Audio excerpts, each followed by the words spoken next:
Big boss വീടിനകത്ത് love track പിടിക്കാൻ താല്പര്യമില്ലെന്ന അനുമോളുടെ വാക്കുകളാണ് ശ്രദ്ധ നേടുന്നത്.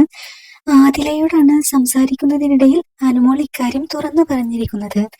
അനുമോളുടെ വാക്കുകൾ ഇങ്ങനെ: ലവ് ട്രാക്ക് പിടിക്കാൻ എനിക്ക് താല്പര്യമില്ല, അതിനു പറ്റിയ ആരും തന്നെ ഇവിടെയില്ല, നമുക്ക് ഇഷ്ടമുള്ള ആരെങ്കിലും വേണ്ടേ, അങ്ങനത്തെ ടീംസ് ഒന്നും ഇവിടെയില്ല.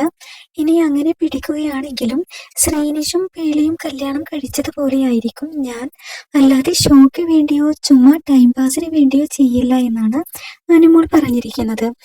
എന്തായാലും അനുമോളുടെ ഈ ഒരു തീരുമാനം വളരെ നല്ലതാണ്. അനുമോളുടെ ഈ വാക്കുകളാണ് ഇപ്പോൾ സോഷ്യൽ മീഡിയയിൽ ശ്രദ്ധ നേടിക്കൊണ്ടിരിക്കുന്നത്. ബിഗ് ബോസ് മലയാളത്തിന്റെ ആദ്യ സീസണിലെ മത്സരാർത്ഥികളായിരുന്നു പേളിയും ശ്രീനിഷും. ഹൗസിൽ വെച്ച് പരിചയപ്പെട്ട അവർ പ്രണയത്തിലാവുകയും പിന്നീട് വിവാഹം കഴിക്കുകയും ചെയ്യുകയായിരുന്നു. എന്നാൽ മഴവിൽ മനോരമയിലെ അനിയത്തി എന്ന സീരിയലിലൂടെയായിരുന്നു അനുമോളുടെ മിനി സ്ക്രീൻ അരങ്ങേറ്റം. തിരുവനന്തപുരത്തെ നെടുമങ്ങാടാണ് ആര്യനാട് സ്വദേശിയായ അനുമോൾ. എന്തായാലും ബിഗ് ബോസ് മലയാളം സീസൺ 7 ഒരു ബെസ്റ്റ് മത്സരാർത്ഥിയായി മാറിയിരിക്കുകയാണ് അനുമോൾ.